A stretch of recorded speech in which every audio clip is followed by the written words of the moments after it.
अलग दिखना है अगर इस दुनिया की भीड़ से, अलग दिखना है अगर इस दुनिया की भीड़ से, तो वो कर दिखाओ जो हाथों की लकीरों में लिखा ही ना हो।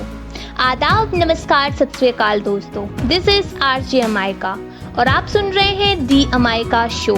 जब कुछ ना हो छुपाने को तो बहुत कुछ होता है दुनिया को दिखाने को। ग्रैमी अवार्ड, जो म्यूजिक इंडस्ट्री का सबसे बड़ा अवार्ड माना जाता है, और अपनी काबिलियत और हुनर के दम पर एक दो नहीं बल्कि 15 ग्रैमी अवार्ड अपने नाम कराए हैं। तो जानते हैं कौन है वो लेजेंड इंसान। एक लड़का जिसका बर्थ 70 अक्टूबर 1972 को सेंट जोसेफ मिशौरी में हुआ।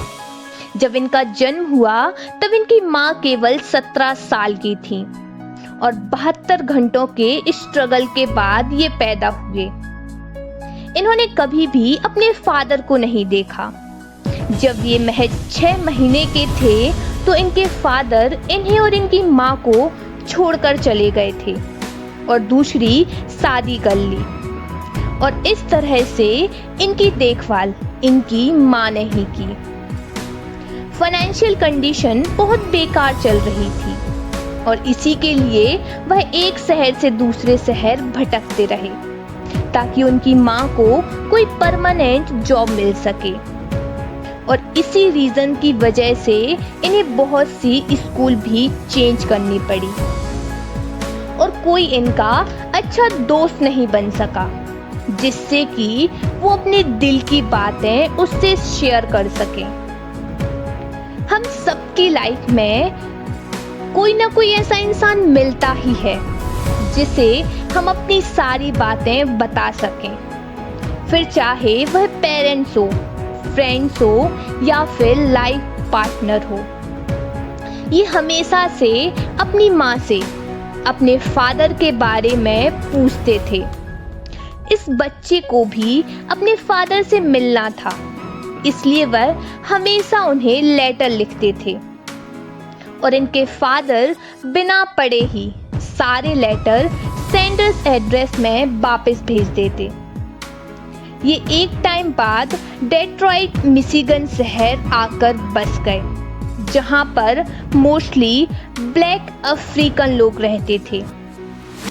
ज्यादातर लोग ब्लैक थे और एक वाइट पर्सन को देखकर उन्हें बिल्कुल भी अच्छा नहीं लगा और यहाँ इनका एडमिशन एक स्कूल में कर दिया गया जहाँ बहुत से ब्लैक अफ्रीकन लड़के एक वाइट अमेरिकन को देखकर उसे बेहद परेशान करते और उन्हें बहुत ही बुरी तरीके से मारते और पीटते थे। एक बार की बात है, इनकी उम्र से बड़ी एज के एक लड़के डी एंजलो वैली ने इन्हें इतना मारा कि इनकी ब्रेन में एक सीरियस इंजरी हो गई। सोचिए, एक छोटा सा लड़का जिसकी कोई गलती ही नहीं है, उसे इतनी बुरी तरह से पीटा गया कि उसे सीधा हॉस्पिटल में एडमिट करना पड़ा और तकरीबन 7 से 8 दिन तक यह छोटा सा बच्चा कोमा में रहा। मारने के पीछे इनका रीजन सिर्फ उसका गोरा होना नहीं था, बल्कि वो लोग इसलिए भी पीटते थे क्योंकि ब्लैक अमेरिकन ये मानते थे कि हिप हॉप म्यूजिक सिर्फ हमारे लिए है और इस लड़के ने हिप हॉप म्यूजिक और रैप करना सीख लिया था। वो इस म्यूजिक पर सिर्फ अपनी धरोहर मानते थे। इनका रैप म्यूजिक में इंटरेस्ट तब बढ़ा जब इनके एक अंकल रोनी ने इन्हें एक record breaking sound track reckless दिया और इस रिकॉर्डर को सुनने के बाद ये बेहद एक्साइटेड हो गए और इनका रैप म्यूजिक में इंटरेस्ट जाग गया। कहते हैं, जब हमें अपने पैशन की कोई चीज करने को मिल जाए तो उस काम को करने का इंटरेस्ट खुद ब खुद जाग जाता है और इससे ये बेहद खुश हुए और बाद में रॉनी इनके रैप म्यूजिक के मेंटर भी बने, जिन्होंने इस फील्ड में इन्हें बहुत कुछ सिखाया। और अब रॉनी धीरे धीरे करके इनकी लाइफ के वो इंसान बनते जा रहे थे जिन्हें ये अपना मेंटर मानते और अपने दिल की सारी बात इनके साथ शेयर करते थे। कुछ खुशी के पल आए ही थे इनकी जिंदगी में, पर शायद किस्मत को ये मंजूर नहीं था। वो तो इन्हें और ज्यादा स्ट्रॉन्ग बनाना चाहती थी। और एक वक्त ऐसा आया जब इनके अंकल रॉनी ने कुछ रीजन की वजह से सुसाइड कर लिया। इनकी लाइफ में ये इकलौते ऐसे इंसान थे जिस पर ये आंख बंद करके भरोसा करते थे, और उन्हीं ने ऐसा किया, जिस बात से इफेक्ट होकर ये डिप्रेशन में चले गए और पूरे एक हफ्ते यानी कि 7 दिन तक अपने आप को कमरे में कैद कर लिया। ये इतने ज्यादा डिप्रेस्ड हो गए कि रॉनी अंकल के अंतिम संस्कार में भी नहीं गए। इनकी माँ से इनका हमेशा झगड़ा होता था और इस बात से उभरने के लिए इन्हें ड्रग्स के नशे ने घेर लिया। जब ये महज 15 साल के थे तो स्कूल में इनकी मुलाकात किम्बरली स्कॉट से हुई। तब किम्बरली उस वक्त सिर्फ 13 साल की थी और दोस्ती कब प्यार में बदल गई पता ही नहीं चला। और इसी के चलते इन्होंने एक सुंदर सी बेटी को जन्म दिया। इन्हें पढ़ाई में बिल्कुल भी इंटरेस्ट नहीं था और शायद यही रीजन था कि 9th में ये 3 बार फेल हुए। इनका इंटरेस्ट सबसे ज्यादा इंग्लिश वोकैबुलरी में था और इसलिए वोकैबुलरी सीखने के इरादे से बहुत सी बुक्स पढ़ते थे। 9th में जब कई बार फेल हुए तो इनकी माँ ने कहा कि तुम्हारा मन पढ़ाई में तो लगता नहीं है, कम से कम घर के बिल्स पे करने में मेरी हेल्प कर दो। और अपनी माँ की बात मानकर इन्होंने अपना स्कूल ड्रॉप आउट कर दिया और घर का खर्चा चलाने के लिए छोटी मोटी जॉब्स करने लगे। लेकिन हिप हॉप रैप म्यूजिक तो इनका पैशन था, इसलिए जितने भी रैप कंपटीशन होते थे ये उसमें पार्टिसिपेट करते थे और यहीं से उन्हें बहुत से ग्रुप से इनविटेशन आने लगा। और तभी इन्होंने एफवीटी प्रोडक्शन ज्वाइन कर लिया और अपनी डेब्यू एल्बम इनफाइनाइट रिकॉर्ड की और उसे लॉन्च कर दिया। पर किस्मत ने इनका साथ नहीं दिया और ये एल्बम कमर्शियली बहुत बुरी तरह से फ्लॉप हो गया, जिसकी वजह से इन्हें फाइनेंशियली बहुत ही लॉस हुआ। और एक सिचुएशन ऐसी भी आई कि अपने फैमिली के पालन पोषण के लिए इन्होंने कुक का काम ही नहीं बल्कि वहां बर्तन तक साफ किए थे। कोई सपने में भी नहीं सोच सकता था कि आगे चलकर ये लड़का रैप म्यूजिक का भगवान कहलाने वाला है। लेकिन क्रिसमस के कुछ 5 दिन पहले इन्हें इनकी जॉब से निकाल दिया गया।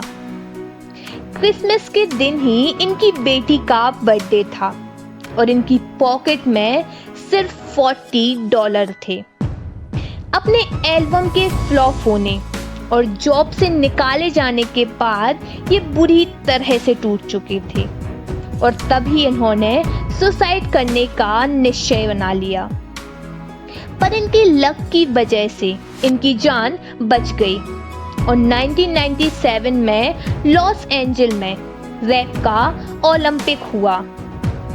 ये एक ऐसा एनुअल बैटल रैप ओलंपिक था जिसमें इन्होंने पार्टिसिपेट किया और सेकंड पोजीशन हासिल की।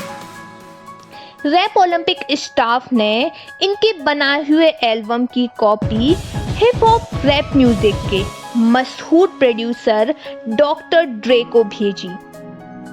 जब डॉक्टर ड्रे ने इनकी यह सीडी सुनी तो काफी इंस्पायर हुए और कहा कि मैंने अपने पूरे कैरियर में किसी डेमो सीडी में ऐसा कुछ नहीं सुना। हालांकि डॉक्टर ड्रे के एसोसिएट ने एक वाइट अमेरिकन को हायर करने पर काफी क्रिटिसाइज किया, लेकिन डॉक्टर ड्रे नहीं माने और फरवरी 1999 में इनके एल्बम द स्लिम से DLP को रिलीज कर दिया गया और ये एल्बम उस साल का मोस्ट पॉपुलर एल्बम बना।